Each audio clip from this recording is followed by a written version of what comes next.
You are watching Co-op for Two, broadcasting live from Champaign, Illinois, December 9th, 2023 at around 11 p.m., Saturday evening. Today we're going to play a brand new game called Penny Dreadfuls of Victorian London. The chat is abuzz here saying they've gone to BGG. The description is quite vague. Everything about this is a bit vague. We're going to get into that. We're going to spend some time going through the rules. We'll look at the box, and then we'll play at least the tutorial case. If the channel is up for it, maybe we'll play a full-length case as well. Before we get into all that, let's just do a little bit of bookkeeping. Tomorrow afternoon at 3 p.m., Sunday at 3, I will be doing my 12th channel update live question and answer session, 3 p.m. Central Standard Time, December 10th, Sunday. I hope you'll join me for that. If you can't make it, but you have questions, feel free to put them on the Board Game Geek Guild for this channel. There's a link to that in the About page, or there's on the community tab of the YouTube channel, there's a post about the live stream, and you can post a question there. I'll be talking about the plans for the channel, all the normal stuff I do on that I've done on the last live updates. We'll also have, for those of you who've been joining me on Sundays for our play-by-mail sessions, we have a little bit of an epilogue for our play-by-mail game that we've been playing for the last month, written by one of the viewers on the channel, Matt C. So I have a little bit of epilogue to read for that. And I'll update you on work on the detective game I've been working on called High and Low, etc. Okay, so that's tomorrow. That's all I really have to say. Let me check in with the chat before we start going through Penny Dreadfuls here. So George Costanza saying the Board Game Geek description seemed vague. Despaminite says, yeah, I couldn't find a rule book. Matt E is playing with his Apple II GS. What was the difference between the Apple II GS and the Apple II? While we're waiting for that, let's talk a little bit. Matt C says, is there another High and Low update scheduled on December 15th? Yes. So tomorrow will be the channel live Q&A and channel update. And then next week will be my game development live stream update. There's a lot to catch you up on, some art to show you, but I'll talk all about that tomorrow. Okay, so let me... either December 16th or 17th, I'm not sure. Matt says the GS was the last model in the Apple II line. Okay. All right, so let me talk a little bit about, we're going to look through this game. We'll read the back of the box. We're going to skim through the rules together. The rules are not trivial, but I've gone through it, so I do know how to play. And I want us to look at the back of the box, and you'll see that it's not just the Board Game Geek description that's vague. It's the game description itself on the box that's vague. But there's a lot of interesting stuff going on here. We're going to spend some time. As I said, we're going to play the tutorial scenario, but we're going to spend some time talking about the mechanics here. We're going to take our time, and we'll chew on some of the new ideas in this box, and then we'll play it and we'll see how well they work. All right, so I want to show you the back of the box, but I can't do so without taking the contents out because it will spill over. You can see there's a bunch of tokens. So this is a narrative mystery game. There are cases to solve, and you might play it more than once, but basically it's a little bit like a choose your own adventure. So you're not going to be playing this over and over again, but you'll see this is designed to be a system with some expansions and stuff. So I'm going to take out these components here, and what you can see in the box are 3 main cases. They're rated at different difficulty levels, and then 1 tutorial case, which is what we're going to play. We're going to start to play. I'm open to playing one of the full cases if you want. And then I'm going to take out these tokens so that I can put this inset aside. Okay. I want to show you the back of the box. That's why I'm doing this. All right, let me just put this aside. All right, let's take a look at how this game is described. This is what I saw at the game store when I picked it up. So this has just come out. The local game store had it on Thursday, but you couldn't buy it until Friday. So actually it's embargoed until yesterday. Whoops. Okay. So here's what it says here. There's a little thematic stuff here, but here's how the game is described. Explore the fascinating world of Victorian England and guide characters who suddenly find themselves embroiled in shocking events, out of reality and natural conventions. Penny Dreadfuls of Victorian London is a wonderful storytelling and investigation game you can enjoy alone or in good company. An immersive experience set in late 19th century London where you will investigate and solve mysteries, make choices, and face trials to receive generous rewards or suffer unpleasant consequences. Then it tells you the contents. And now it gives you a little bit of the pedigree here. Thrilling mysteries by the same authors of Letters from Whitechapel and Whitehall Mystery.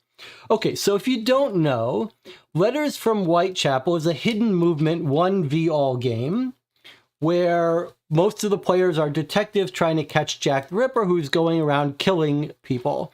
It was a very well-regarded game. I've played it. I like it. It's pretty impressive. It's one of the better hidden movement games. And then they made a cut-down version of it called Whitehall Mystery. And then there's also an expansion for Letters from Whitechapel. Those games were 1v-all. Now, let me ask you something. Okay, fully playable solo mode. Now, you've read this, right? And you can see you can play one. Now, where does it say it's cooperative? It doesn't. It doesn't say whether it's cooperative or competitive. It doesn't tell you whether you can replay these mysteries. And it tells you very little, nothing really, about the mechanics of the game. There is no rule book online. This is all you get. Very vague. Somewhere there is a playtime here, I believe. But, oh yeah, here, okay. So 13 and up, 1 to 5 players, 45 minutes. I think we'll certainly finish the tutorial in 45 minutes. I don't know about the full games, though. No mention of co-op or competitive. Okay, so there's the cover of the box, so you can see it. All right, so we're going to go and look through the rule book in a bit. Let me just put this on the wall here. All right, so you can see I've got the board in front of me. I'm going to explain how to play in a little bit, but I want us to take a moment to go through the rule book. I'll explain how to play as we go through it, and you can get a chance to see the rule book since it's not online. Yet, at least. Remember, this has just come out today. All right, so a little bit of thematics about Jack the Ripper and a little description of what Penny Dreadfuls are. They were basically very cheap. You could buy it for a penny, serialized, like little comic books set in Victorian, released in the 1800s, I guess, about exaggerated, exciting stories. Okay, tells you that the authors are the same people who did Letters from Whitechapel. And here we basically get told that you could jump right into the game. I gotta fix my... Okay, you could jump right into the game by playing the tutorial. It basically walks you through it. But that's not quite true. It mostly walks you through it, but you really certainly can't play solo or with 2 players without reading the rules. Because it turns out this is a competitive game. It is competitive, but it's only barely competitive. You're all basically, let's put it this way. Here's how it's competitive. You're essentially doing a choose your own adventure as you play this game. You're trying to solve a mysteries, but basically your choices come down to making choose your own adventure type choices. When it comes to making those choices, you basically have a group vote. And at the end of the game, it does some clever little, or at least it's a clever idea. How well it plays out, we'll have to see. But basically what it does is when you get to the end of each case, you could have a positive ending or a negative ending, or maybe a neutral ending.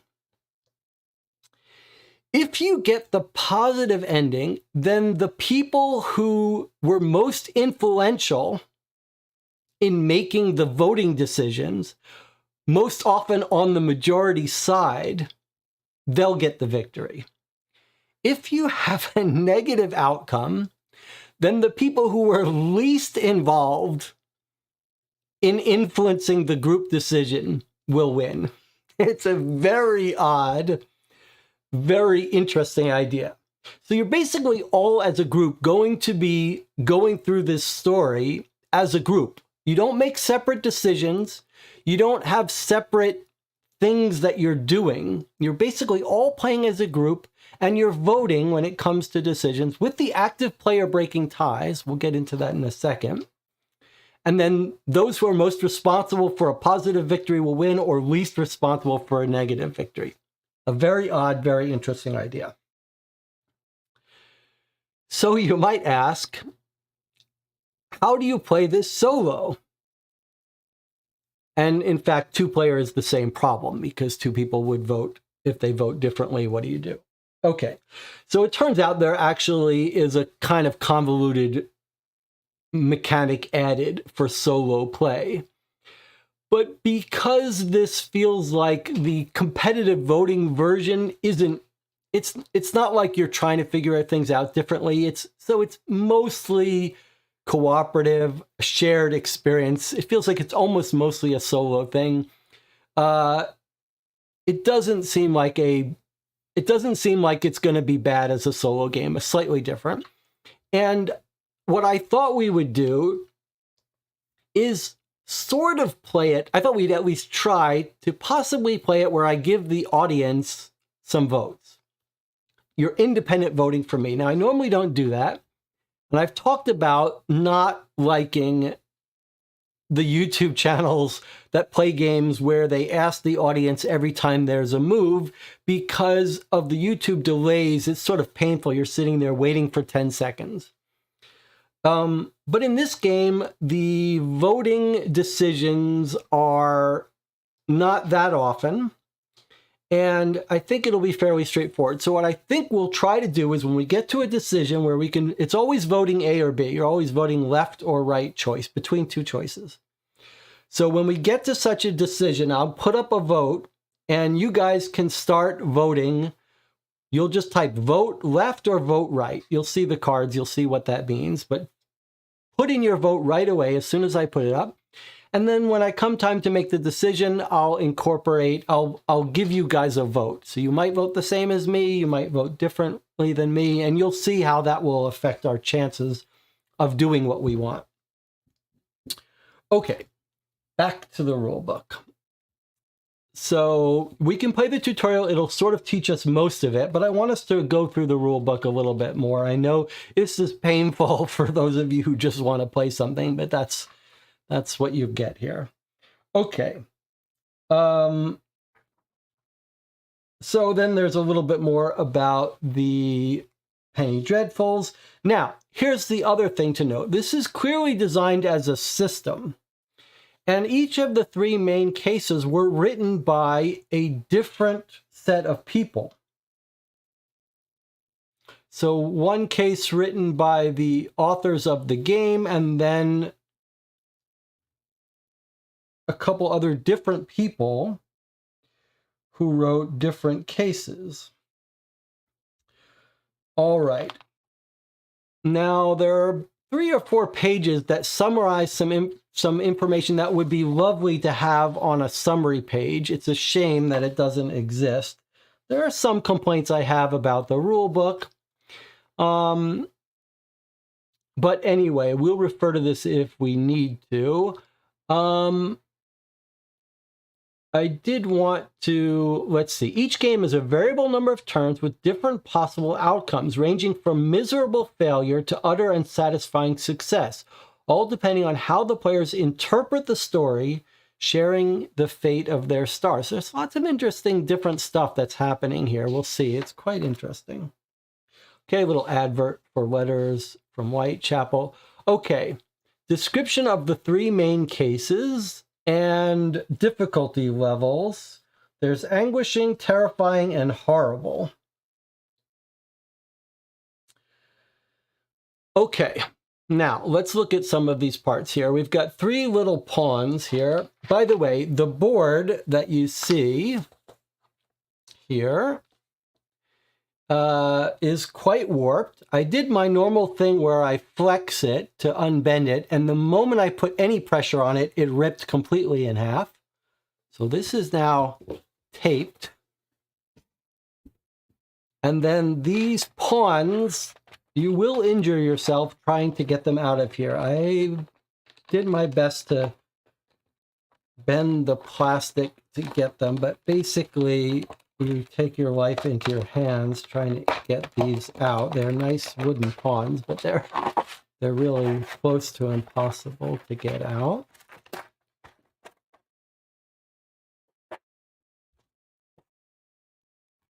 All right, so leaving aside these tokens for a moment, if you look at the board, what you can see here is they're numbered blocks and then letters bordering, connected letters bordering the blocks. And you've got 3 pawns that track the locations of people or things. You've got a villain pawn.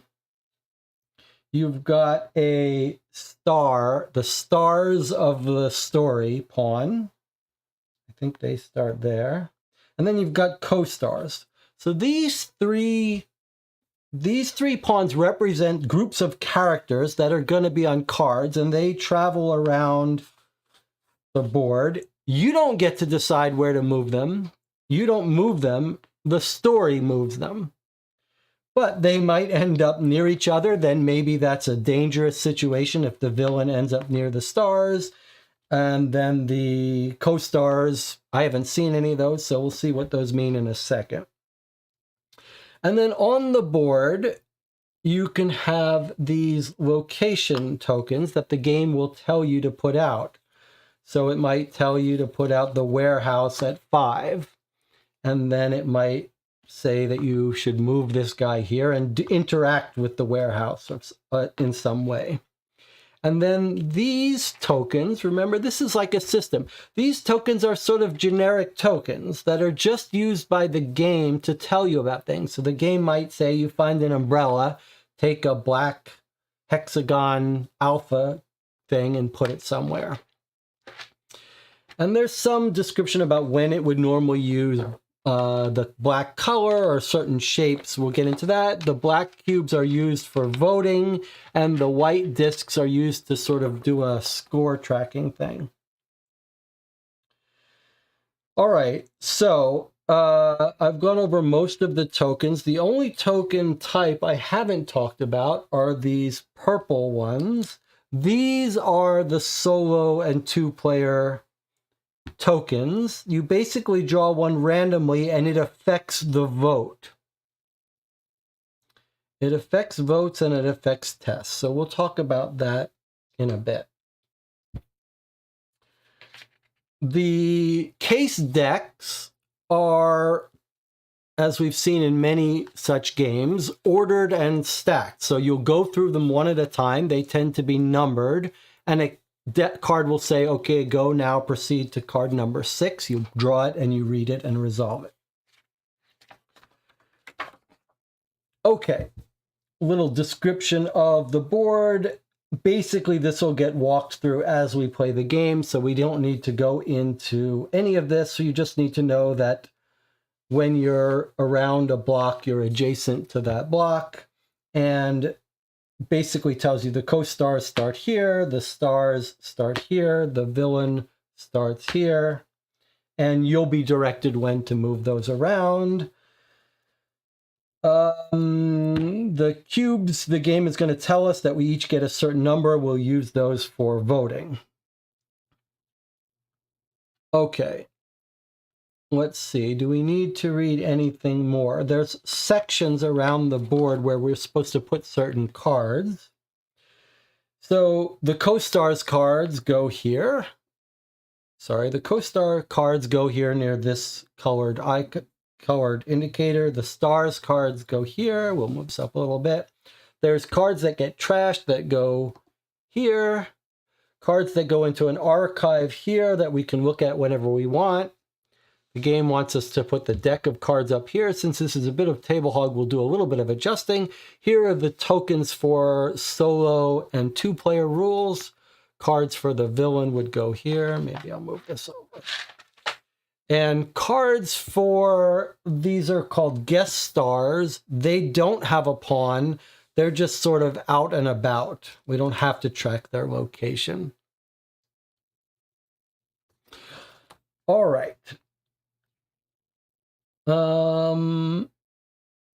Anything else to look at here? No. Okay, how to play. All right, so let me just basically explain the idea of an active player here. If you were playing with multiple players, you would take turns clockwise being the active player. And as the active player, you would draw and resolve the next card, and then eventually a card is going to tell you your turn ends, and then it would shift to the next player being the active player. And the active player, remember, the whole group is going through this story together. But the active player breaks ties during voting, and I believe, I'm trying to remember, maybe get some reward on ties, but basically they're just sort of the person doing the reading for that turn. In our case, it'll just be me the whole time. Occasionally you'll be told to stop in the middle of a card, go get another card, we resolve that, then we come back. One interesting thing is that the cards all have, or most, have something on the front and the back. And essentially, the game tells you that you read the front first, do what it says, and then you're going to flip it and do the back. But before you do that, you do have a chance, that's the other thing the active player does, you do have a chance as the active player to move items between the stars. So we might have multiple characters out as the stars. Imagine you've got Sherlock Holmes and Watson working together, and they found some items. Before we turn over the card, we might say, okay, give Watson the gun, etc. Okay. So you resolve the cards.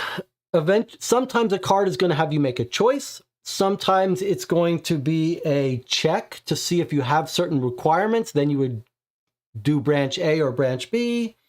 And sometimes you have trials. I think you have to pay for them with these cubes, these voting cubes, which are your limited resources. Then the game will just walk you through. It does feel very much like a choose your own adventure. You're basically always going to go by different branches. And then we're going to get either well, I guess maybe we should read this. We're either going to get a negative epilogue. Tales can have tragic endings too. Taking the wrong turns will lead the stars to the worst possible epilogue, causing all players to lose the game. Probably by replaying the tale from the beginning, one can learn from their mistakes and correct them. Or you could have a neutral epilogue. Okay, so if you have a negative epilogue, everyone loses. If you have a neutral epilogue, then let's see, if you have a neutral epilogue, the winner is the person who has the most cubes. In other words, the person who spent the least of them influencing the group decision. And then the circles tie because the circles are related to are related to not getting your way. If the game has a positive outcome, then it's the reverse. The person with the least cubes, in other words, the people who had the most influence on the decisions, win the game. If it's a tied, then you use circles. When we play it solo, we're going to be playing against the game. So the game is going to make random votes, basically, and it's going to track its number of cubes. So if we have a positive outcome and we've had the most influence, we will win. Okay. So we're told about voting, and then we're told about carrying out checks, which basically... Okay, so let's read this because there are a couple of things that would be easy to forget here. If we have a check, it's going to tell us to do this check. I think it'll be typically something like, have you found this? Do you have this? If you fail the check, you take a cube. I guess that's representing having less influence on the outcome. Maybe it gives you one more cube to spend on something. And then the other thing that can happen is you can have a trial. So a trial, this is a weird thing, and it gets back to the cooperative competitive game. The example it gives is it says like the group must contribute 6 cubes, and then as a group, you might agree, you might talk and say, everyone puts in 2 cubes and we'll pass it. And then you all reveal. And if you've passed it, you pass it. If you fail it, you fail it. And you spend these ways. The voting is also important for voting too. Let's see. Everyone votes. If you were playing multiple players, you'd all secretly vote left or right. The majority decides what to do, with the active player breaking the tie. And then it says, if you didn't win, in other words, if you were in the minority, what you voted, you keep your cube, your voting cube. The others spend it. So you have to be careful about spending cubes, because then you may not be able to do some of these trials. All the cubes spent during trials are lost. And then if you pass the test, the person who contributed the most gets a disc. Remember, this is like a tiebreaker or score related. And then there are some special rules. If you don't have enough, if you don't have any more cubes left, something happens. We'll get to that. A little indicator here about how these are used. You don't have to remember these. It's just a little tip that when the game story tells you to take a certain token, this is how you might interpret them. Red are potentially dangerous. Blue are finite resources. Yellow, common. Black, particularly rare. And then it just says each one has its own little letter on it.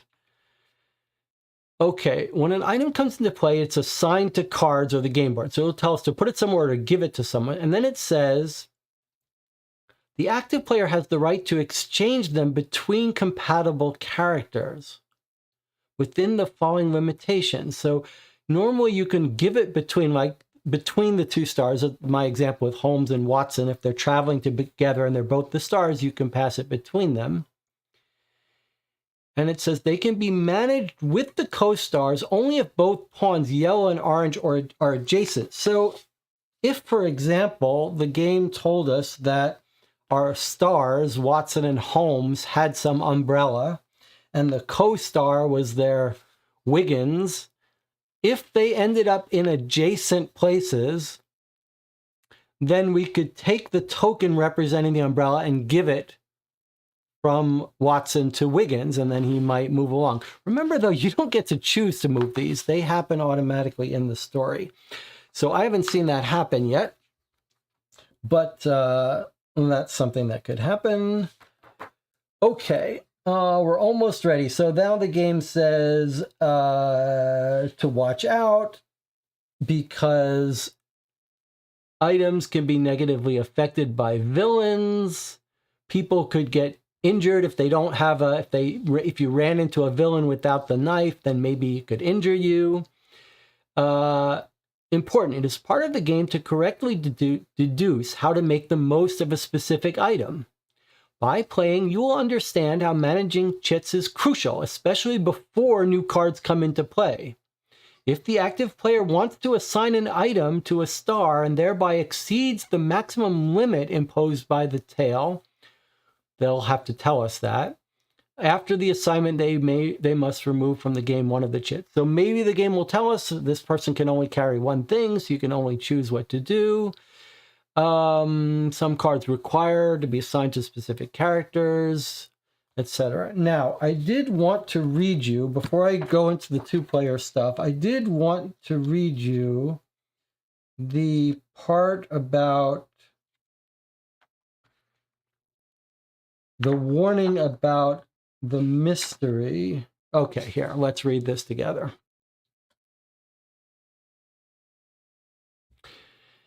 Clues have been disseminated everywhere, in the text, in the images, and even in the components. They are not always evident. They must first be identified and then put to good use when voting or bidding. Players must be careful to rule out deceitful and misleading clues that create reasonable doubts and leave you unable to choose.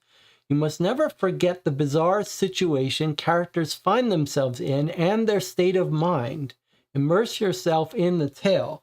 So there are images on these cards and text, and we have to be looking at them. They may be hiding information relevant to us.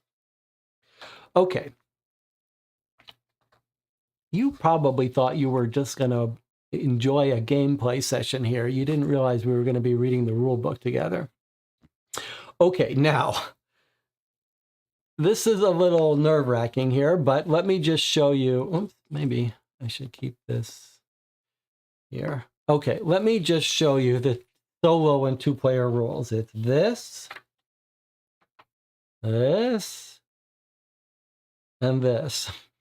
So it's rather convoluted, but in truth, it's not, doesn't come down to being that complicated. Basically, it says you take this stack of cards. There's some rules for setup. I'm going to just do that now. So there are 18 cards in total, and there are some with circle. Let's see, 4 with the circle that we don't even use in the solo game. Okay. And then 6 with diamond in the center that are set aside and they don't start out in play.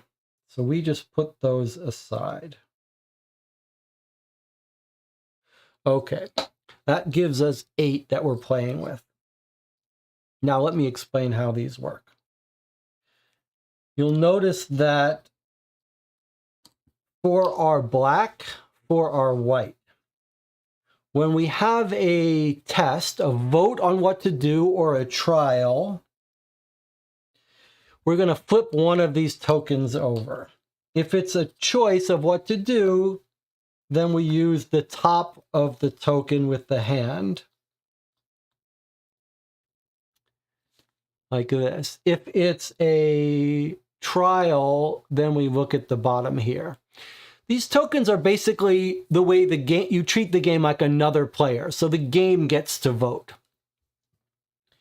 If it's a black token you draw, then you treat the game as being the active player, so it will break ties in its favor. If it's a white background, then it's me. Then I'm the active player, or we are the active player, and we break ties. That's what it says here. Okay. So if it's a vote, the top tells you how many voting cubes the game has played and whether it's voting for the left choice or the right choice. So in this case, if we turn over this token, it's white, so I'm the active player, I will break ties, and it's voting 2 cubes for the right-hand choice. Now remember, I only can vote 1 cube. That's every vote, I will be taking 1 cube and voting for the left or the right-hand side. But we're going to cheat a little bit. Not cheat. We're going to play where the audience gets to put a cube too. So every vote we make, we're going to vote 2 cubes. We're either going to vote for the left-hand side or the right-hand side, and then we're going to flip over a token and the game will vote. You can see sometimes the game votes 1 cube left, 1 cube right. The most it ever votes is 2 cubes in one direction. Okay. Remember, if you win the majority, you lose those cubes. So maybe there are some times if we don't care what to do, we should be strategically trying to lose a vote so that we keep our cubes. Okay, so that's the voting on whether to make a choice left or right. That's a choice. For the trials, we look at the bottom. So remember, a trial says something like, the group has to contribute 3 cubes. You can contribute as many as you want. So if you look at the voting, at the trial contributions, what do you see? It looks like the most it ever contributes on a given token is 1 cube. The white and black colors don't mean anything. They're just that you see black on a white background or white on black. Okay. So sometimes it contributes 1 to a trial, sometimes it contributes 0 to a trial. And then occasionally it has a purple, which means you draw another tile. So actually, if you drew this, you'd say, okay, it contributes 1, then you draw another token, and it doesn't contribute any, but draws again. And then this tile comes out, and that would be another contribution. So this time the game contributed two cubes. And even though it doesn't say it, and doesn't say it anywhere conveniently in small print, it does say you can never reveal more than 3. So the most that will ever be contributed to a trial by the game is 3 cubes. So keep that in mind when we have a trial. If we don't want to spend all of our cubes, the game might contribute 1, 2, or 3. So there's a little bit of a push your luck, 0, 2, or 3. There's a little bit of a push your luck. If you've got a trial that you really think is important to pass, we might have to contribute all of them. We're going to play as if there's 2 of us. So we're going to have me be the active player, but you guys are going to get a chance to vote and contribute. Okay, so the game says we shuffle up these 8, and it says we take 1 randomly and put it on the removed section, meaning it's sort of out of the game unless something bad happens that brings it back. And we put the rest on the 1 pile. This is what we draw from. Normally when we draw, it goes in here and then gets reshuffled in. Something can bring them back here. It says here, move 1 to the removed. It should be noted tiles can also be considered used. That is under the 2. And it says keep the 3 piles separate using the purple markings on the board so they do not get mixed. Their number affects the epilogue. So somehow that can affect the epilogue. I'm not sure exactly how. Let's see. There is some rule about when you move it, and I think we need to read that so I don't forget. Okay, when you need to vote, you'll reveal one of these. That's the game voting. Let's see. Channel wants me to pay attention to something. Okay, let's see. Jack Jesse, are you doing this setup for 2 players or 1? Just checking because I thought you put aside some tiles. I'm doing this as if we're playing 1 player because I don't want to have to do the whole management of 2 players where we're competing against each other. We're doing this as a 1-player game, a pure solo game. It's just I'm going to give you some cubes to help you influence where the votes go. Remember, this is a game that's mainly about story and choosing your own adventure. It's not super important about scoring and winning and all that. Okay, so let's look at this. All right. When we vote for a choice, we reveal a token. We put it down in the 3 pile, in the removed pile. No, sorry. This is why it's a little weird. Okay. When we resolve a choice, if the game wins the choice, in other words, if the game votes more than votes in the majority direction, or a tie and it's a black tile so that it wins, then we put it in the removed pile. Otherwise, we put it in the used pile. And if you don't win, you keep your cube. It would be nice if they explained the logic here. I mean, we'll have to come down to the scoring, but I believe it's as I am, my intuition is that this is a balancing system. Okay, and then there's something that seems to me a little bit of a conflict here in the rules. This says if the game wins, you put it in the remove pile, so it takes it out of the game, essentially. Maybe that's a way to make it less bad. If it wins with some high tile, then that tile leaves. But then it gives us a little example. And in this example, it says the game has voted 1 cube for the right and 1 for the left. The option that will be adopted is the one with the majority of votes, which is left. And then it says having the game voted also for the choice that did not win, the tile is placed in the 2 pile. So that's the part that's a little confusing. This thing says if the game wins, put it in the removed pile. And this thing says, well, even if the game got what it wanted with 1/2 of its vote, because it also voted for the other thing, it's considered a loss. So this feels like a little bit of a conflict, but we'll just go with the example, which is that if the game voted in both directions, it's considered that it didn't win. Okay, and then it says when there's a check, here's the other odd thing. This would be nice to have these summarized somewhere. When there's a check, if you miss the check, if you fail the check, you take a removed tile and put it in the used pile.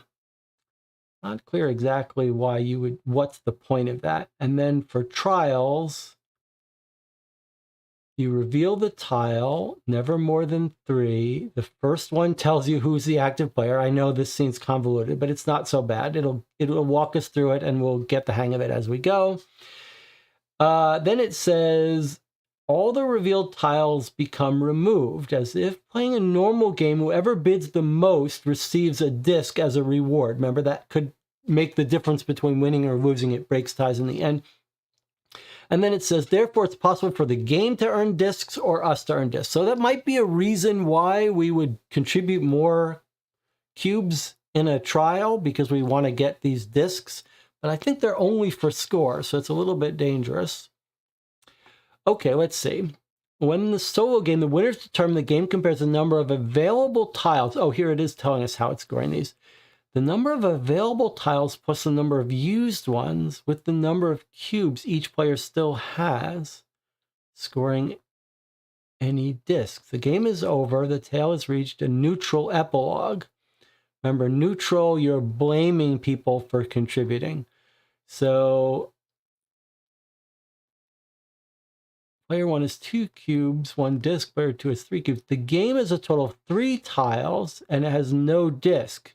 Since there's a tie, the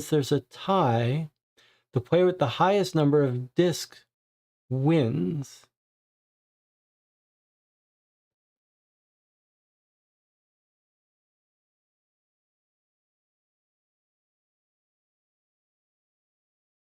It's a little strange that in this case, Whoever has the most score wins instead of I thought when it's neutral, seems like this is breaking the rule about neutral punishing you for influencing it. So that's a little odd to me, but maybe we can revisit that. I may just be misreading this. Then it tells you there's some rules that affect this. Don't ignore it if you're not playing solo. Okay, so then we have some interviews with the writers of the 3 cases. And then some descriptions of the location tokens being generic. So if you turn over the bank, it might mean a bank. The bank location might really be a bank or something else, a pawn shop, etc. Okay, we'll turn summary. It just tells us read the back. Then we can change items. Then we read the front. And when a card says draw it now, first you do it, then you move along. Okay, so I promise you it's not as complicated as it seems, especially the tutorial. 45 minutes. All right, well, this is sort of an amalgamated unboxing, looking through the rules, and now you can decide. So we're going to take a break in a second before we start. We are going to play the tutorial next. I think if you hate spoilers, you're really not missing much by playing through the tutorial with me to get a feel for how the game works. So if you're on the fence, I think it would make sense to join me for the tutorial, and then maybe don't join for one of the main cases if you think you might like this game. If you really are against spoilers and this seems like something very exciting to you, then this would be a good time to leave and you can come back and watch it after you finish. Let's see. The chat says, Jesse, Anna Garcia wanted to know if you mind reading the setup flavor in the rulebook. Sure, let's do that before we start. There's actually several little flavorful things, including on the sidebars and stuff.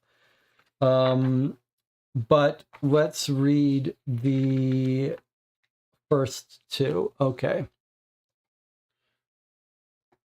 And then we'll go to break. Blood Red series, or The Color of the End. For the first series of sensational tales of penny dreadfuls of Victorian London, we could not ignore our strong bond with the letters sent by Jack the Ripper, which brought us fame through letters from Whitechapel. Looking back at that disturbing correspondence gave us the inspiration. More precisely, it was the macabre concoction of red ink with which they were written, which clearly refers to the blood shed by the poor victims. The protagonist is therefore blood red, an evident reference to the essence of the human being and to our most ancestral fears, which is the perfect theme given the pulp and sensational tone of Victorian penny dreadfuls.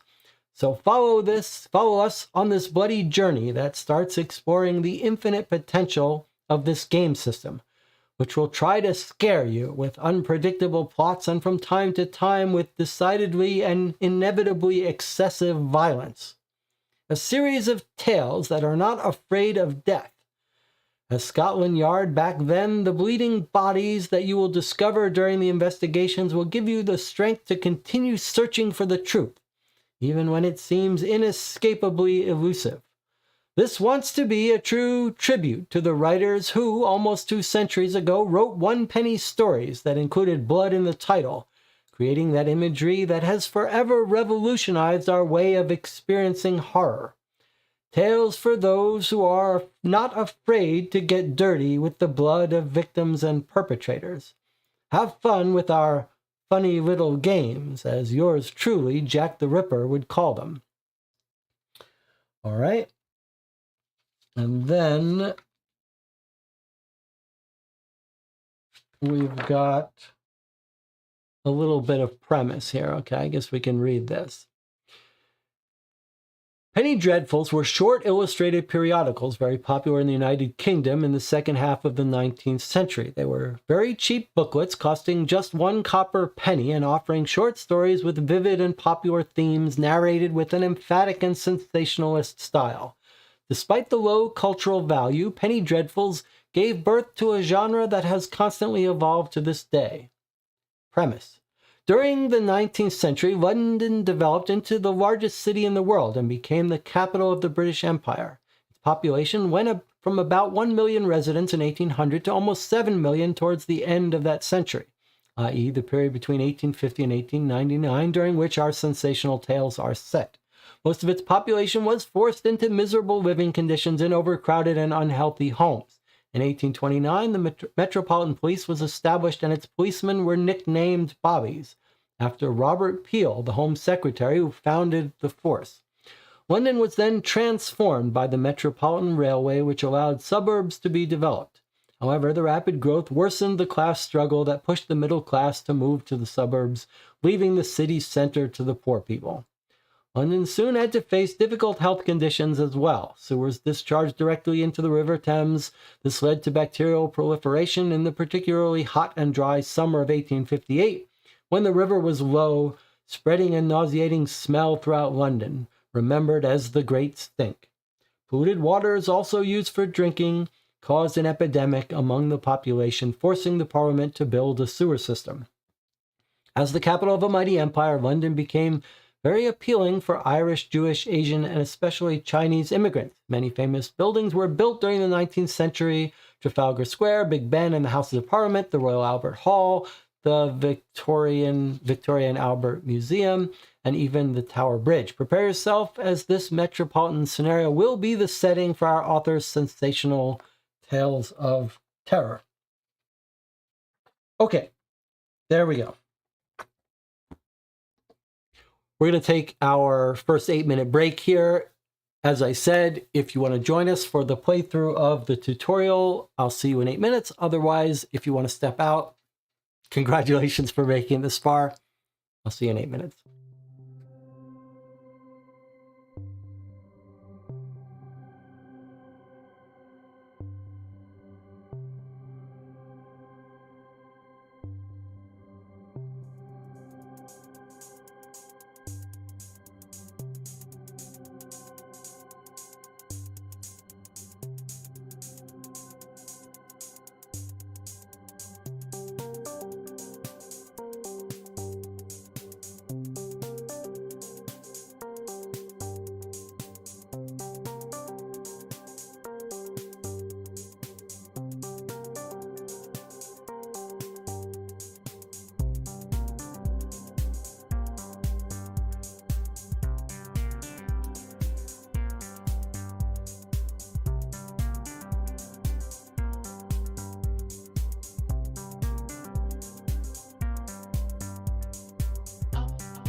Okay, we're back. We're about to begin the tutorial scenario. The chat is asking me if I knew about this ahead of time. Bob says, "What's strange is I've never heard of it. Did I stumble upon this or know about it prior?" No, I had no idea about this. I just saw it at the game store in the pile of games that were not ready to be sold yet. So I know it's just got... Board game stores get games a little early and they have to hold them until the manufacturer says, here's the date, all stores can sell them. So I know that this just became available to purchase yesterday. Okay, so keeping the rule book nearby, we will surely need it. For the tutorial scenario, we can just draw the cards.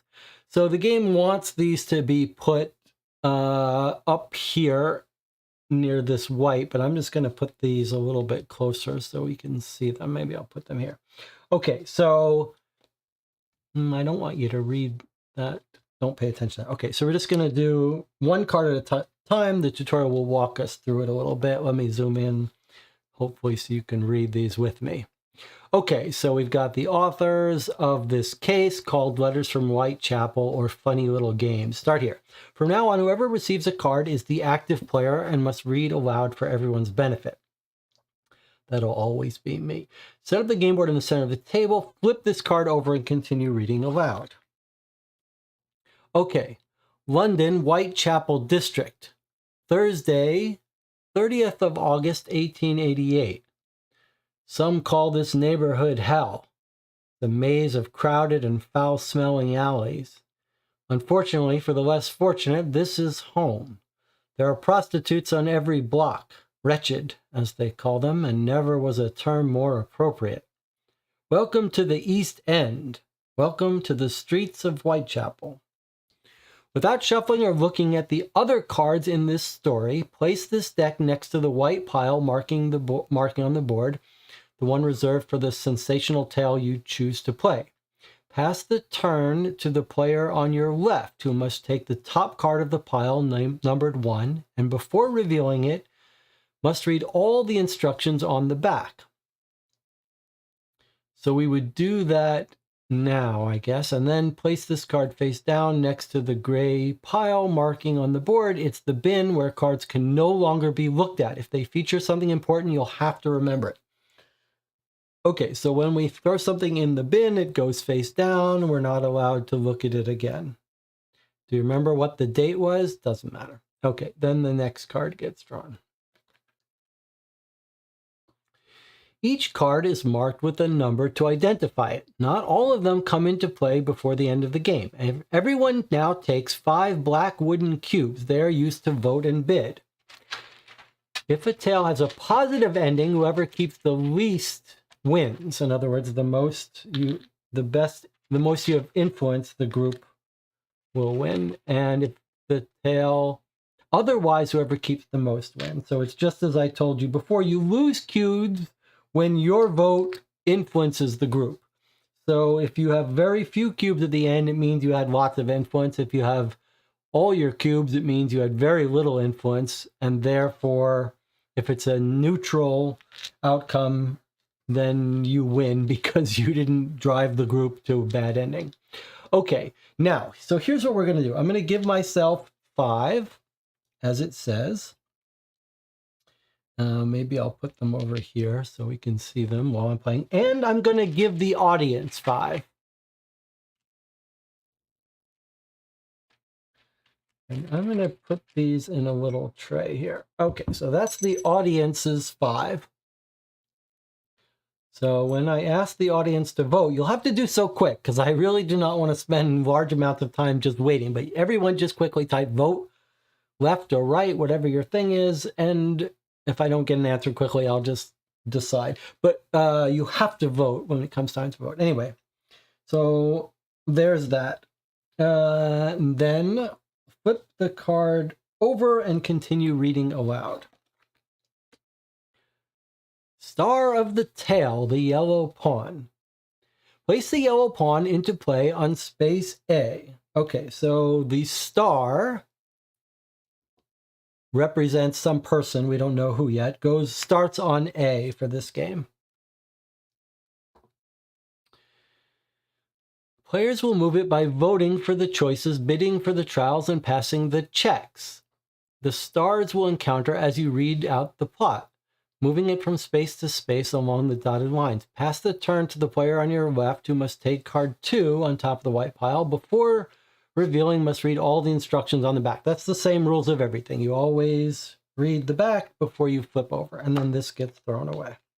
Okay, next card. Remember, clues can be hidden in images. 2 says, carefully observe the drawing above and show it to other players as well. Then flip this card over and continue reading aloud. So we've got a Bobby here, a constable. I see his collar has got some insignia.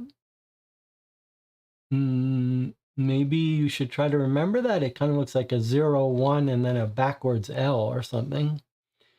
But we don't know what we're supposed to remember from this or whether we have to remember anything, but we studied it. Okay.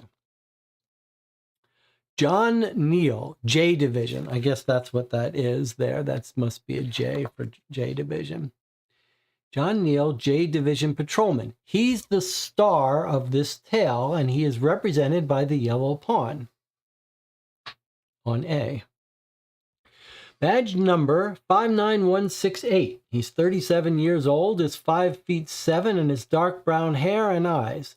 He was transferred from the K Division just over 2 years ago, taking on the identification number 93J. He still hasn't gotten used to the change. Neighborhoods of Poplar and Limehouse he was used to were much quieter than Whitechapel. He's been married to Patricia Turton for 7 years. Okay, then it says 3 interjects immediately. This term of art, interjects, means we're going to get 3 and do it right now. Interjecting cards temporarily suspend the game and must be resolved before resolving any other cards. The same rules apply for interjecting cards. Read everything on the back, then on the front. So first we're going to do this, and then we'll continue on to this next block. So we're not even going to pay attention to this. We're going to draw card 3, which is now interjecting, meaning it has to get resolved. Okay. There's our outdoor. Yellow is outdoor locations. It says it wants us to get the precinct. Look for the yellow precinct token and place it on the board on block 1. The one surrounded by A, B, C, D, and E. Yellow tokens are outdoor, white ones are indoor. Okay, so we go to our yellow tokens here, and we look for precinct. So they're double-sided. Each token tells you what's on the side you're looking at and then what's on the other side. So we're looking for precinct. Okay, so here's precinct, and on the back is prison. So we've got our precinct, and it wants us to put it on block 1. You can see there's 2 numbers in each block. One is easier to read, but gets covered up when you put it there. Okay, so basically you can see how this works. We're building out the map as we go on this grid. So here is the precinct now in this quadrant here.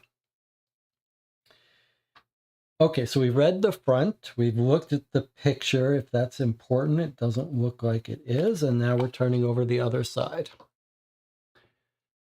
Bethnal Green Police Station, Victoria Park Square, 9:51 p.m. John Neal won't be on duty until midnight for his night watch, but he's already arrived in his precinct. The first outdoor location of this tale is the precinct, located in block 1 on the game board map. A block is an area of the map completely surrounded by dotted lines and 4 circular spaces. Lately, Bethnal Station has become his second home, and there's always someone to talk to, especially since his wife Patricia is really testing his patience and they quarrel all the time. Moreover, tonight there's an emergency in progress. A gigantic fire has broken out in the dry dock of Shadwell, and possibly we will need all the help we can get. Place this card in the trash and pass the turn to the player to your left, who will start reading 4. So a little bit confusing that it tells us to do this. This goes in the trash because we know that we have to come back to this card because 3 was an interjection. After completing the interjection, place this card face up, adjacent to the yellow pile marking on the board. So in other words, here is the star of our story, John Neal, and it's telling us to keep it tucked here because this represents our star. So we keep this available. I'm going to put it over here. Normally, I guess it wants you to put it like this, but I'm just going to put it over here. We'll remember our stars are over here. Our co-stars will be over here. Okay, now we can resume with what this told us to do, which is 4. Maybe we're supposed to do this.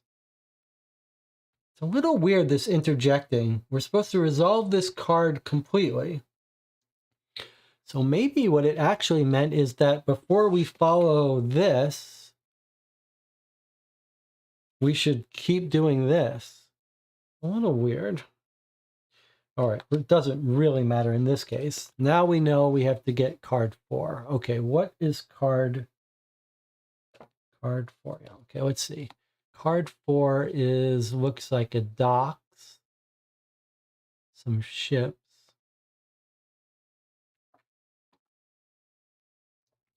Flames on the Thames, Garnet Street, 9:59 p.m. Surprised? The back of this card has no text to read. There aren't always instructions to follow, but illustrations shouldn't be underestimated. So it's saying no text here, but don't underestimate this illustration. I don't see anything special here, but okay. Shadwell's dock on the north bank of the Thames has been ablaze for hours. Not far from Bethnal, but it falls under the jurisdiction of K Division, who are already busy supporting the firefighters. For now, no external help has been requested, even if it seems that the disaster is of enormous proportions and that the flames are still raging despite the rescuers' efforts. This card forces a choice, but card 5 interjects first. So before we get to this choice, card 5 interjects. Very odd. I guess this is just going to teach us how to vote. 5 says each player takes 1 cube from their personal supply. In other words, it's saying each of our voters gets a cube ready to vote with. So that'll be yours. That's mine. Okay. Now we're turning this over and it's teaching us what we already know, but it's teaching us how to vote. Everyone reflects on the 2 possibilities. Read aloud the text between quotes that describe the difference between the left-hand choice and the right-hand choice. Players can talk, voice their opinions, and try to influence the vote of others. Then secretly, each player hides one of their own cubes, only one, in their left or right hand. Everyone turns their clenched fist towards the center of the table and then simultaneously opens their hands to reveal whether they voted left or right. The majority between the left and right determine the choice. Ties are broken by the active player, who's ever reading, as they prefer. You can't abstain for voting, so you always have to vote with 1 cube. Now, if you vote for the majority, you lose your cube. It goes to the supply. If you voted for the choice that didn't win, you get to keep your token. So it's a little bit of a catch-up mechanic. Although you're always only voting with 1, but when it comes to trials, maybe it'll help you have more. And then it says, place this card face up next to the brown pile, which is the archive, where cards can be consulted by anyone at any time. Then it says, go back and complete the vote. Okay, but remember, for a solo and 2-person game, we're going to do it a little differently. We'll deal with that in a second. Okay, so that's an archive. Was there something else that was supposed to go to the archive? Or was it all trash? All trash. Okay, so now let's go back to our vote, our choice. Okay, so we can vote left hand for I'm going there. My former colleagues may need my help. If this is the choice, put it in the trash, pass turn. So now the audience, my real audience, should be, you can see this now. Before I even ask you, you should be voting, even though it's not going to count because I haven't ran the vote. You just start saying vote left, vote right, then I can just check in the chat when I get to it, and won't have to wait for people to wait for me to ask. Okay, so we can go and try to help them, or we can right-hand side says, I'll leisurely stroll towards Brady Street and I'll have a drink at Britannia's before patrolling. If this is your choice, place this card in the trash and then go to card 6. Okay. So the way we're going to do this is we're going to vote and then we're going to turn over the tile here and the game is going to vote. And when we turn over this tile, it could vote 1 or 2 cubes in either direction, and it may break ties or we may break ties. So if we both vote the same way, it's only going to win if it gets if it votes 2 and is the tiebreaker. Let's see.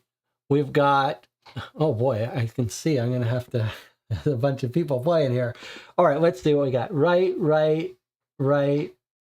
We've got 1, 2, 3, 4 votes for right and 1, 2, 3, 4 votes for left. Well, that doesn't help. But here's what we're going to do.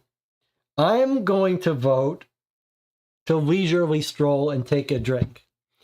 And it's 4-4. So we're going to vote as a team. We're going to vote for the right-hand side is what we're doing. You and I, since it's a tie, we're going to do the same. We're both voting to go have a drink and not worry about the fire. Okay, so now, for our first time, we're going to turn over one of these and see what happens. Okay, so let's see how this game works. All right, so the game has also voted for the choice on the right-hand side. It's voted 2 cubes, right? So actually there are 4 cubes on the right-hand vote. No tie needed. If there was a tie, we would be going with the white, which would be me. So we're going to do the right-hand choice. Now, the only thing I need to remind myself is what happens here. Okay, so we didn't miss a check. We did have a choice. Okay. If the game wins the choice, which it did because we did what the game wanted to do, we went with the right-hand choice. So if it won, we put this tile in the pile for removed. If the game wanted us to do something different than what the majority voted for, it would go in here. These count in favor of it, that gives it extra cubes, extra score. So right. Okay. So because we've put it here, this is like saying that the game has influenced our course of events and it is easier for it to win on positive, or lose on negative. Okay, so this goes here. This is sort of out of the game unless something else happens. Okay, our votes go in. We lose these. So now we're down to 4 cubes each. Then this gets thrown away and we take a leisurely stroll towards Brady Street. I'll have a drink at the Britannia before patrolling. So we're not worrying about this fire. We're just going to take our time. We're not firemen, we're police officers. Okay. The pawn moves to B, and the yellow pub token comes into play on 2. Okay, so because of our choice, he's moved to B. He's walked this way, not towards the fire, just towards the pub. And we're going to get out the pub token to indicate that the pub is here. All right.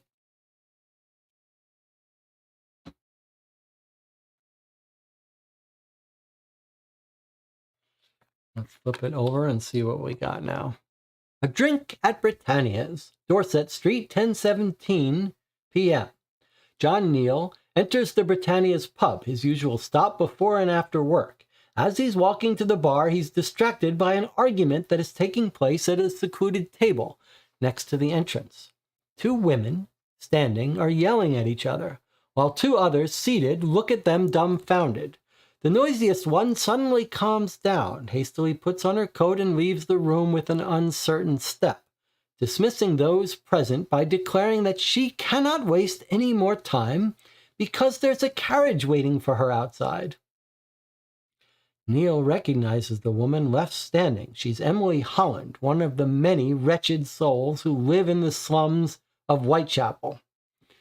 All right, it's time for another vote. Okay, now you see how this says SX and DX? Who wants to make a guess at what that means?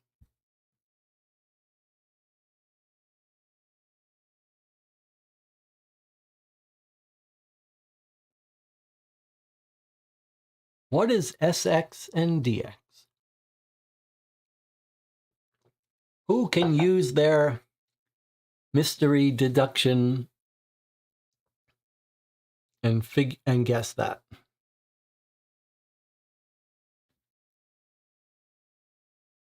These are bonus points at the end, if you can figure that out.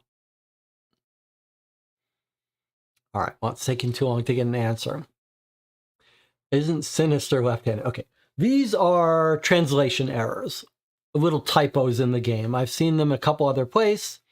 It's probably the German, if you had to guess the origin, whatever the original language this was written in, probably abbreviates left-hand and right-handed to SX and DX. Anyway, so that's just a little typo. All right. Do we want to follow the restless woman or ask Emily what's going on? I mean, she's getting into the carriage. That could be the carriage of Jack the Ripper. It is 10 p.m. I think we should follow her. So I'm going to vote left. What does the audience want to vote?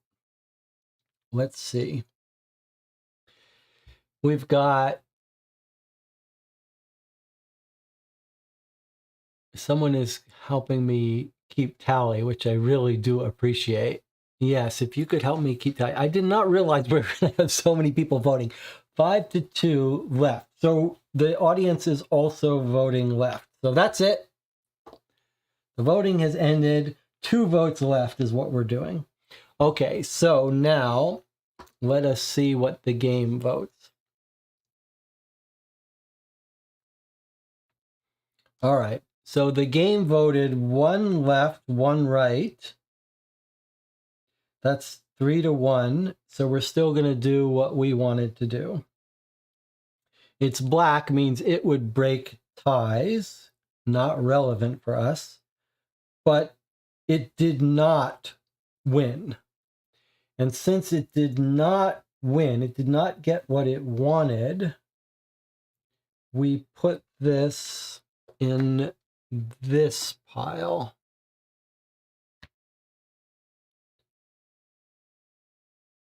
Meaning it's not going to be blamed for bad outcomes because we didn't do what it said. And then we lose these. All right.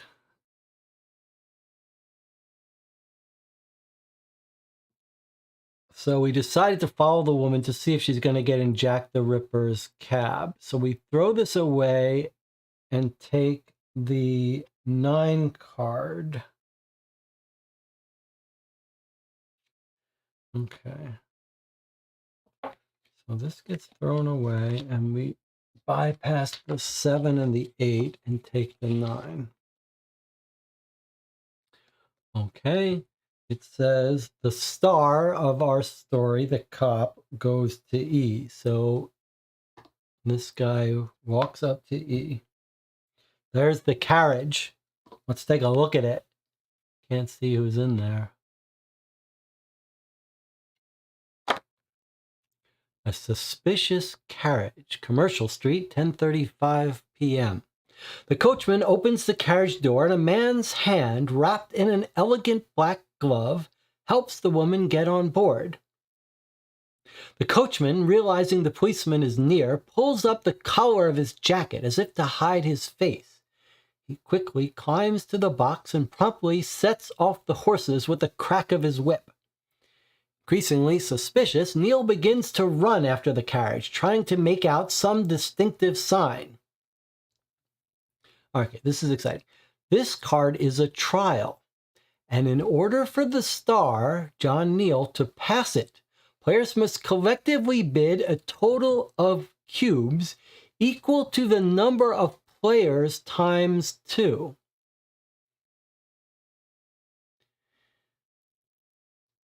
Every player can bid any number of cubes in their hand or none at all. All bids are lost. Whoever bid the most receives 1 disc. It will help you win. The active player resolves any ties as they prefer. So this gets to what Jonathan was asking me about playing single player or 2-player. I realize now I've made it a little easier for us. So let's see. If you're playing solo, take the 4 with the circles and exclude them.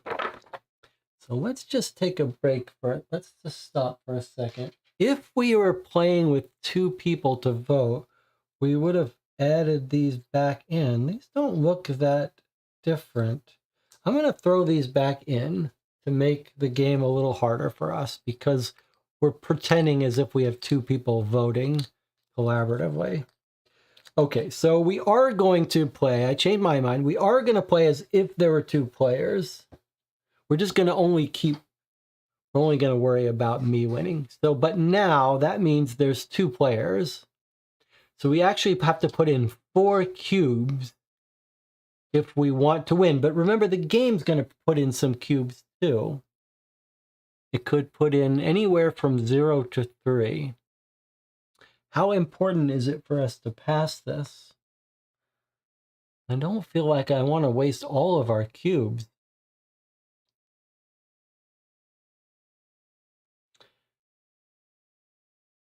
Should we put in, let's see, we could put in 2.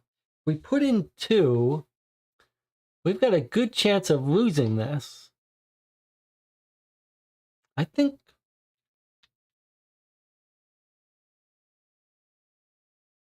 maybe we should put in 3.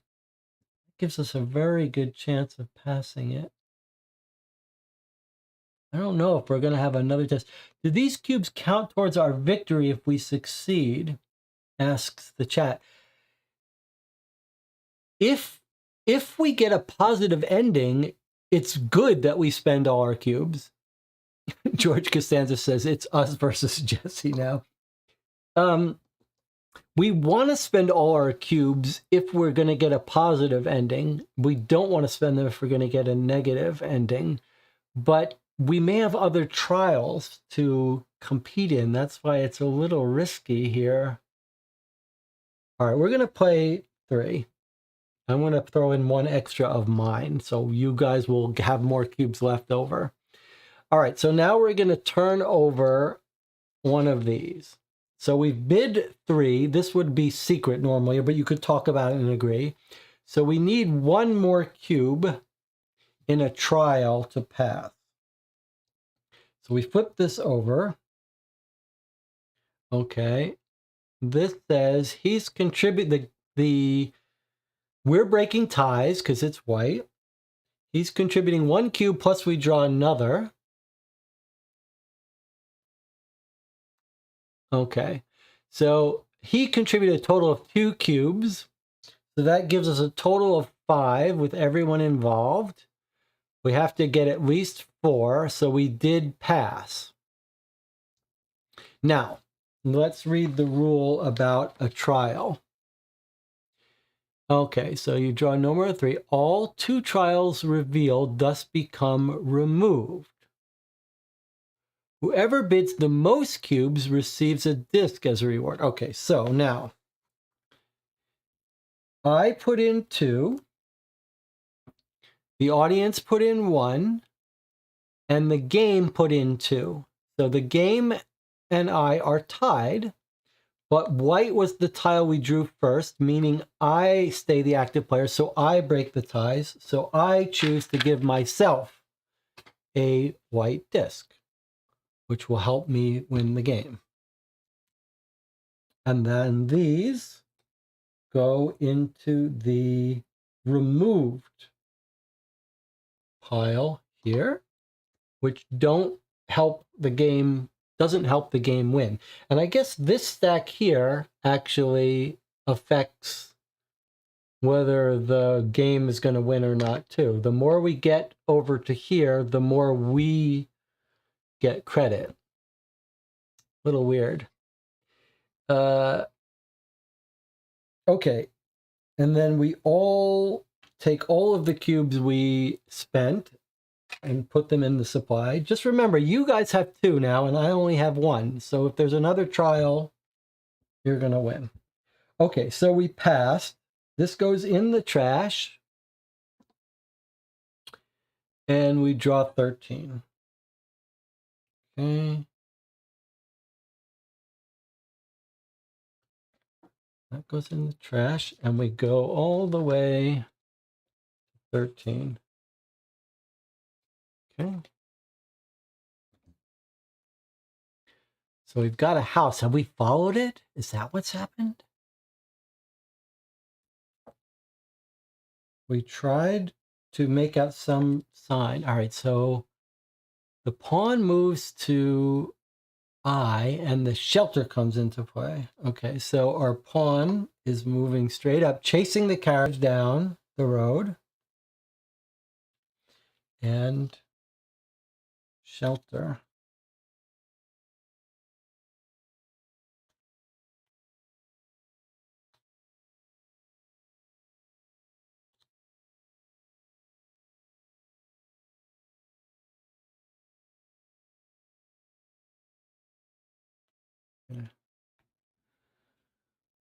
So shelter goes over there. All right. Anything to notice in this thing? Is this where Jack the Ripper lives? Or is this a total false alarm and she's going just to sleep with someone? Elusive clues. Brushfield Street, 10:43 p.m. Neil runs with all the energy and anger in his body. Before the carriage distances him too much, the agent manages to spot a small golden coat of arms on the lacquered door, which appears to be that of a baronet. Look at that. We got a duck with an X in his eyes, a hand, a key and a crown, a snake in and itself, another duck. This person sure likes ducks. And some stock market movement here. Okay. Baronet. Then the coachman, with a shout of encouragement and 2 quick lashes, makes the horses accelerate further, curving into Brushfield Street. Before completely disappearing from view, John sees something fall from the coach's window. Panting and gasping from the effort, the policeman reaches for the object and bends down to pick it up. A bunch of grapes, with only 1 grape left.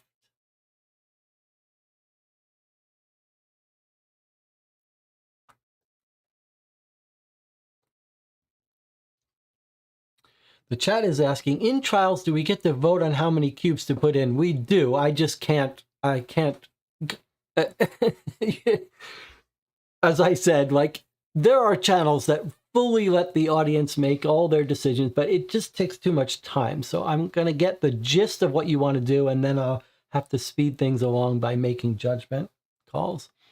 Okay, so 12. This is the story of Jack the Ripper. Like, if you've seen From Hell or read From Hell, the idea that he may be giving grapes, rich, expensive grapes, to the prostitutes to lure them in, maybe even poison. This sure seems like we're on the trail of Jack the Ripper.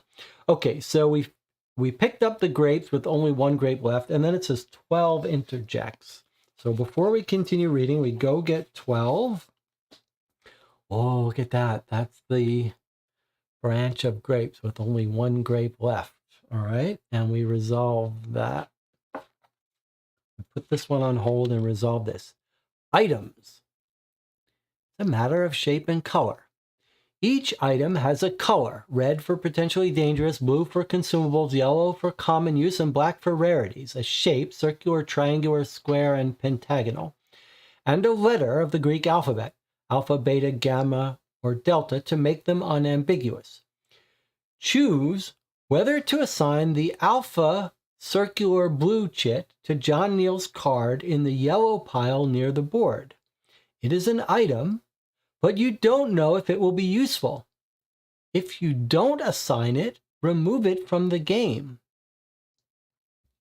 So let's go get from our tokens a round blue alpha.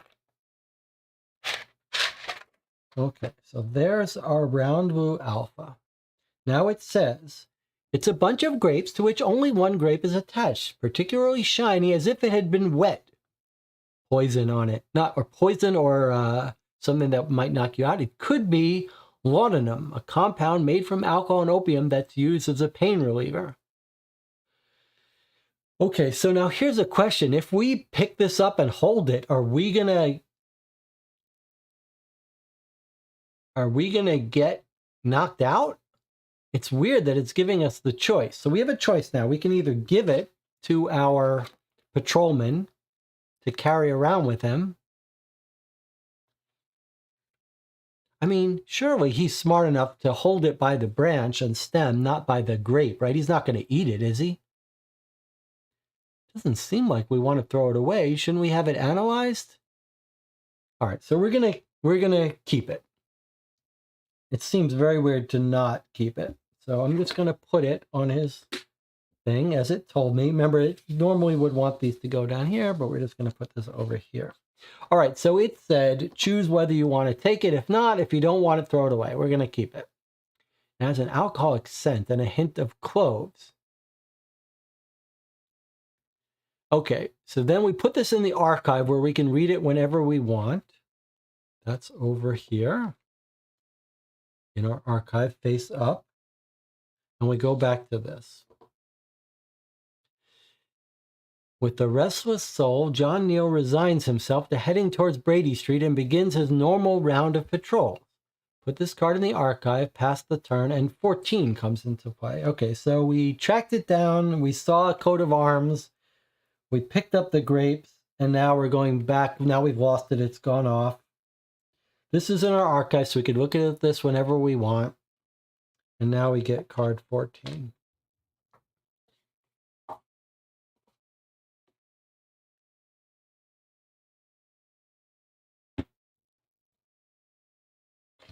Okay, so it's a woman, one of our wretcheds.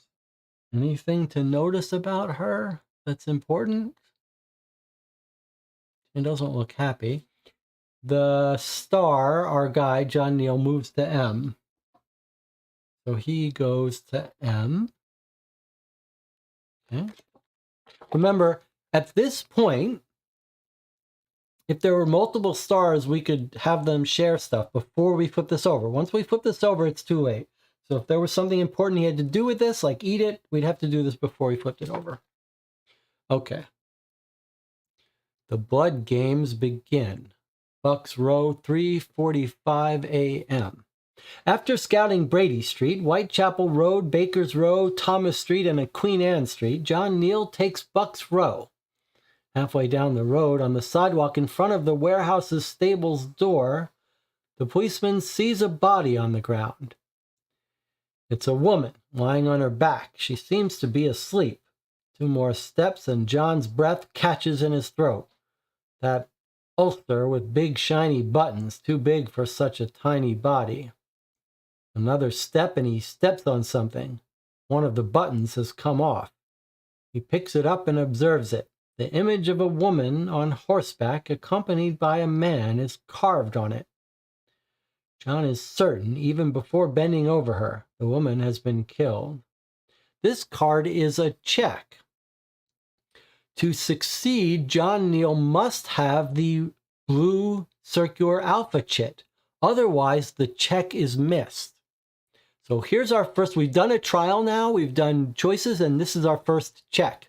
The check is just asking us, do we meet these conditions? We happen to have that chit of the grapes, so we actually pass this test. But before we do, let's read this. This is important. She's wearing an ulster with big shiny buttons, too big for such a tiny body. That sounds like what it's suggesting is that the person who's killed her has left this, it's a jacket on her, like maybe it's not her jacket, it's his jacket. And the button has a woman on horseback accompanied by a man. Like, this sounds like a fancy button that this woman wouldn't have. So maybe this coat, maybe, I don't know if an ulster is a coat, but it sounds like it's sort of a coat, is not hers and is the killer's. All right, so we passed it. The check was succeeded. They slaughtered her, for Christ's sake. Agent Thane, go get a doctor. Continue with 15 and read the positive epilogue. So we've now finished the game. We've finished the tutorial. We're now reading the positive epilogue on card 15. Doesn't say what to do with this card. That's a little odd, but let's just put it in the trash and let's read our epilogue story. So card 15 is our ending. Let's read the epilogue. The body of Marianne Nichols, also known as Polly, has her throat severed by 2 deep cuts, one of which almost caused her to be decapitated. She received dozens of blows to the belly, from which part of the intestine can be seen. Her genital organs have been stabbed several times, and her abdomen is also lacerated by several lateral cuts, inflicted in a downward motion. So this is the neutral ending. We didn't get that. We got the positive ending. The clue on the carriage and the alcoholic compound you found are good starting points for a thorough investigation. Congratulations. Who contributed the most? Whoever has the circle loses 1 cube, and then whoever has the least cubes left wins. So if we go to the table, the audience has 2. I have 1. I have this, so you trade this in to get rid of a cube. Okay, so the circles always help you. Whatever the neutral or positive, there are ways to either increase or decrease your cubes. Whoever has the least cubes wins. So I have 0. The audience has 2. And then when we're playing solo, what we do is we go and follow these instructions by counting these plus these. So the game has a score or a number of cubes: 1, 2, 3, 4, 5, 6, 7, 8. So its score was 8. So 8 to 2 to 0. So the least number of cubes is me, fittingly. So I win the game. In both cases, tied players share the victory, but if one of them has the disc, they win. And then it says continue with 16, and 16 is in fact just an advertisement. In the box, you'll find game board, pawns, little advert. You have learned how to play and understand that there is the possibility of making different choices to reach different endings, which lead to different ways of winning. For this reason, every sensational tale in the box deliberately leaves some unsolved mysteries for you to try again from the beginning with a different approach, without spoiling the fun. Each game will be a new experience different from the previous one. Really? Important. If you want to replay this tale, don't look at the cards that didn't come into play in this game. Rebuild the deck because the fun isn't over.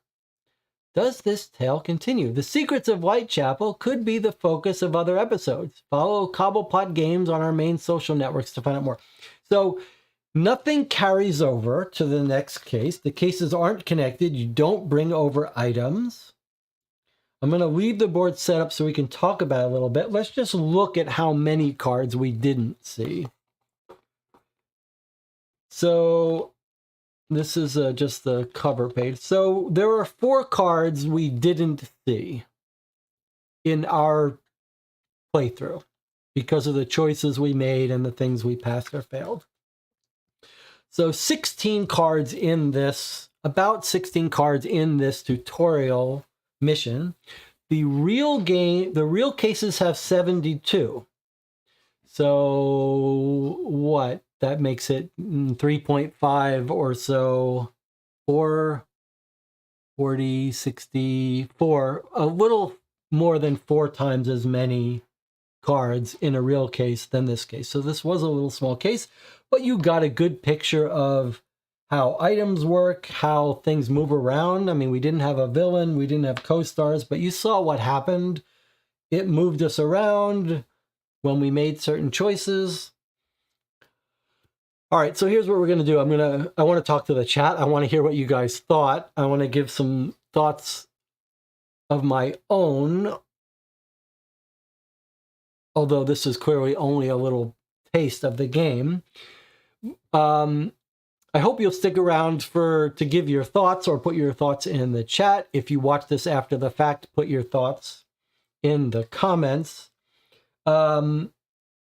And then we have to decide if we want to play another case tonight, which could took us about a little over an hour to play this case. So you might expect if we play a full case with more complicated rules, it could take us 4 hours. I'm inclined to stop here and make this a self-contained first impressions. But what we'll do is we'll take a 5-minute break. We'll come back and talk about it. If you think this game is for you, you wouldn't want to watch us play through a full case. Let's give some thought to whether we want to play a full case now. My inclination is to stop here, especially since I have a live stream tomorrow that I want to give some thought to what I want to say. But I'm happy to play more of this. I mean, I do want to play a real case of this soon. So maybe we'll play a full case tomorrow night or Monday night, but we're going to take a 5-minute break. Then we will be back to talk about this experience, share some thoughts on the mechanics, on how this would work multiplayer, etc. I'll see you in 5 minutes and we'll talk about the game.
Okay, we're back to talk about our experience, our first impressions, really very brief first impressions from the tutorial. This is not a full case, and I think we've just scratched a little bit of the surface of the system.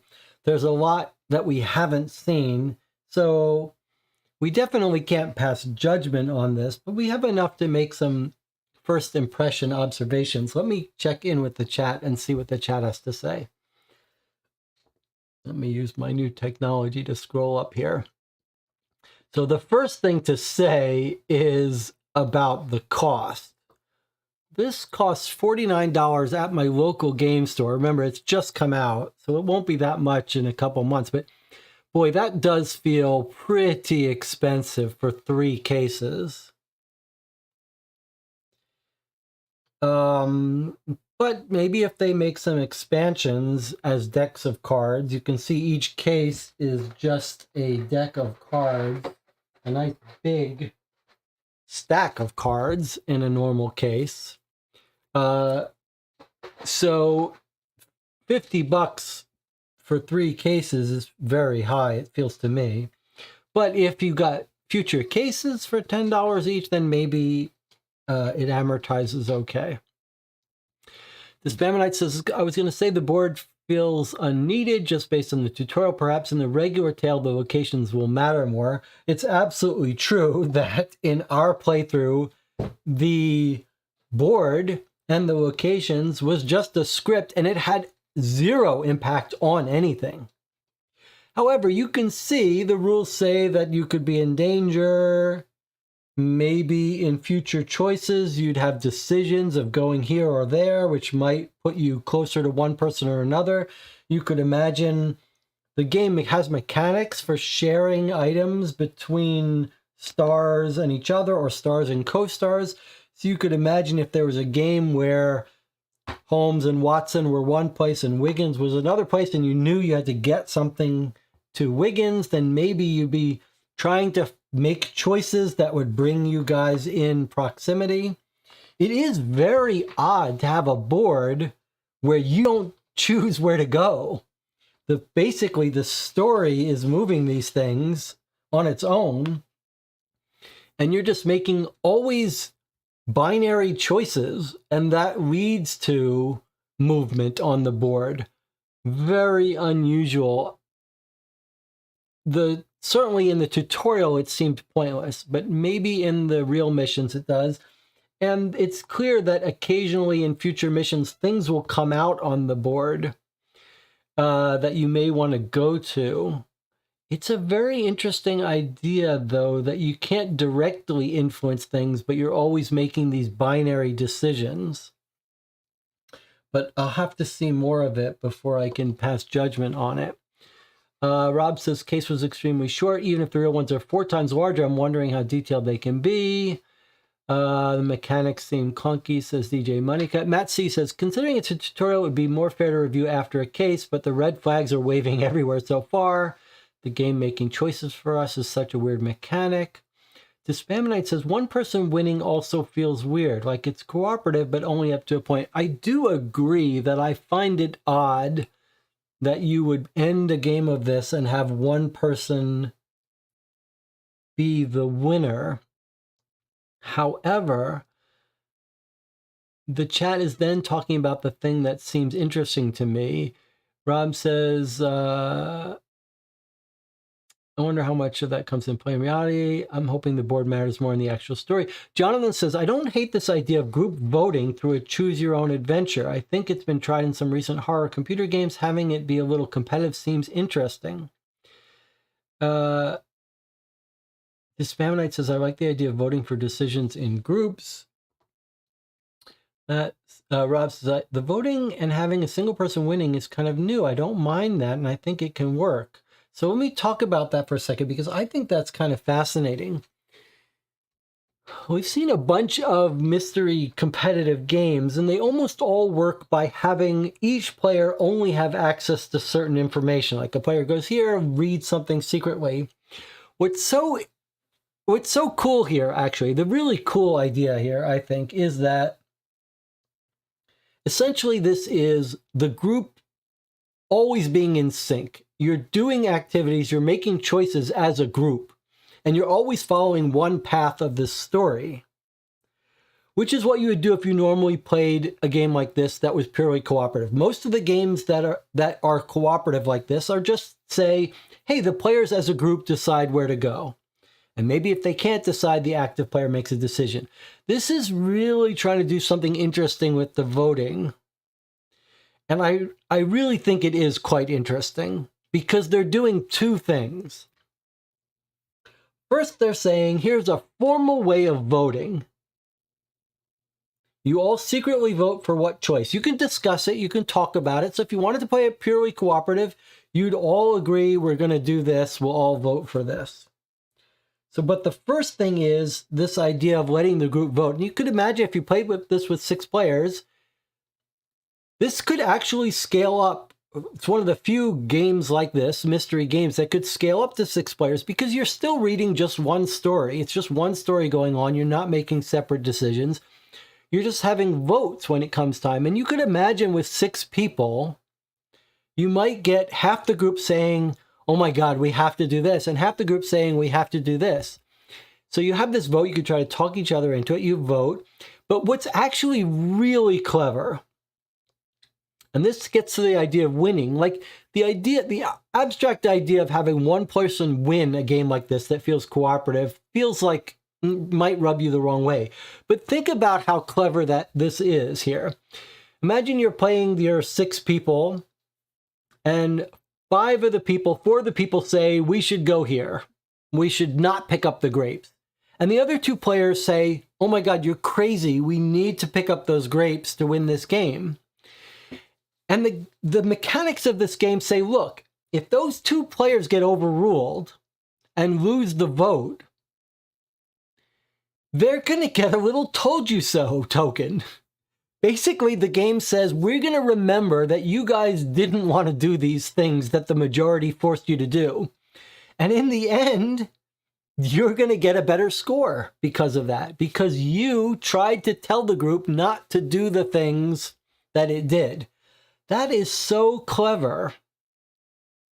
Now, whether it's always going to work, because you could imagine you could get a lot of things wrong.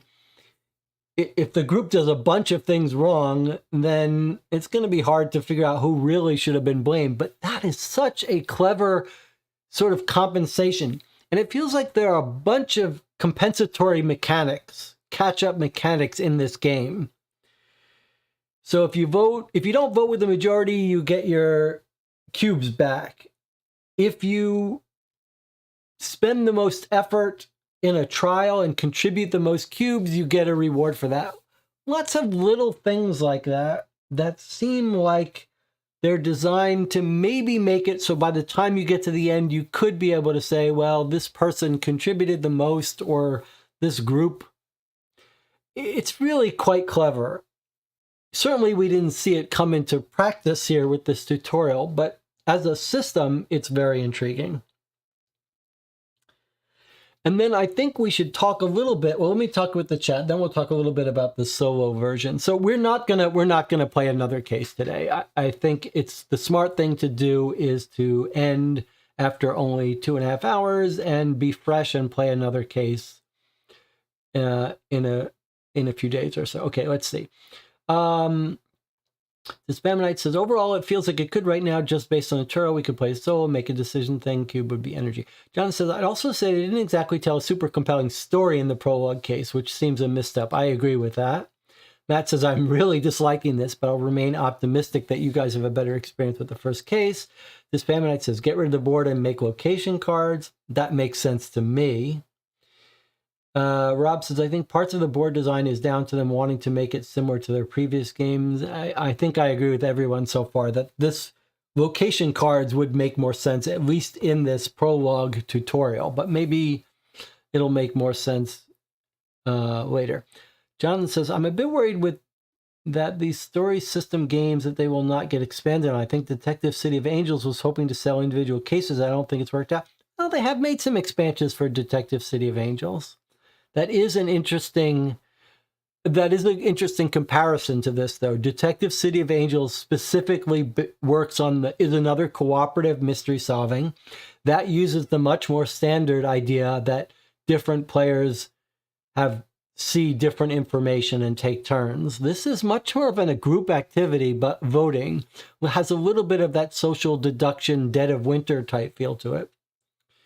Rob says, I think it shouldn't be seen as a player is winning. Everyone in the group won or lost the case, but the scoring selects the MVP. I think that's right. That's a better way to think of it. That's a much better way to think of it, especially since the game says if you have a negative ending, no one wins. It makes much more sense to say you're not picking a winner, you're picking the most valuable player. And Matt agrees with that too. So yeah, if you phrase it that way, as the scoring is picking out the most valuable player, and as being a little bit of a told you so, it allows the one person when the thing fails to say, I get the least amount of blame. And I really like that idea for larger groups, for scaling a game like this up to a group, especially a larger count. That really seems like a clever thing. All right, now, a little bit harder to talk about, especially with just the prologue, is the solo rules. But I think it's interesting to think about what they've done here. I don't hate it.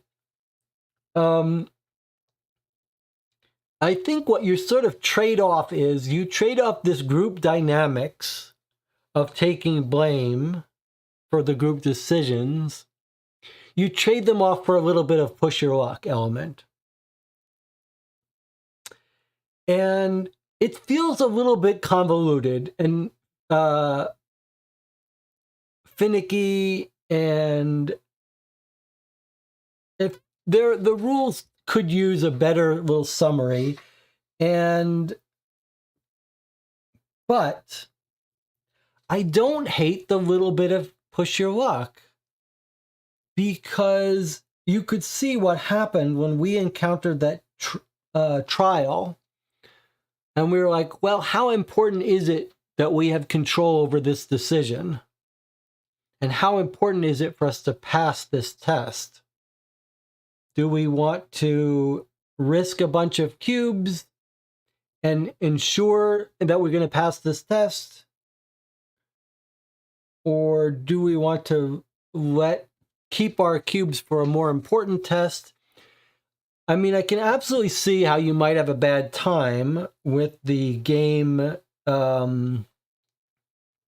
if you got unlucky, but I don't hate it. I don't hate the idea of having a little bit of push your luck here. I mean, essentially, it does come down to a choose your own adventure thing. And I reserve the right to dislike it if it really makes the difference between winning and losing a game. Now, I'll let you in on a little secret. I did play this tutorial mission first. And it went considerably worse than this playthrough did. Essentially, I took like 4 turns and that they were all like, nothing happens, the game's over. So there was an example of it was pure chance. It's like choose your own adventure. Do you want to open door A or B? And if you open door B, you lose. So if the other cases have more of that feel, I think my opinion of the game is going to go down quite a bit. And you can see in the rules, it feels like they're giving themselves an out. They're basically saying, it's like time stories. Hey, the first couple times you play through it, you're going to lose, and then you'll learn what to do. I don't really love that mechanic. I would rather have a game designed so that if you're clever, you can win it the first time. Not a normal cooperative game, but a mystery game. I don't want to have to revisit that entire mystery for 2 hours and make all the same moves and try a little bit differently. So I'm a little bit concerned about that. But I'm curious. I'm very curious to see how this is used in a full case. And I do have my suspicions, like Jonathan, that this may not get any expansions, but we'll see. All right, so the Spamonite says, Time Story is such a good idea, such a bad path. I mean, they keep making Time Stories. I haven't tried their newer versions, just the original. I wasn't a fan of the original. I didn't want to keep reliving through Groundhog Day, but maybe they've improved it. Judgment reserved for this game, but I'd be happy to play this again soon. So the question for the chat really is, when do you want to play the next real case of this? Give some thought to that. Let me know in the comments, in our Discord. You'll find a link to the Discord on the About page, or on the Board Game Geek Guild for this channel, which you'll also find a link to on the About page. I would be up for playing it tomorrow night, or Monday night, or at the latest sometime this coming week. So let's play a real game of this, and let's see how it really works with the full case. But I do thank you for joining me for this experience. Brand new game, interesting to see how it works. Fun to try something new, and I appreciate the channel indulging me and doing the voting. There you have it. Penny Dreadfuls of Victorian England, Victorian London. And I'll see you tomorrow for the live stream Q&A. Don't forget, if you have questions, post them somewhere. I'll get to them. I'll see you tomorrow. Thanks for joining me.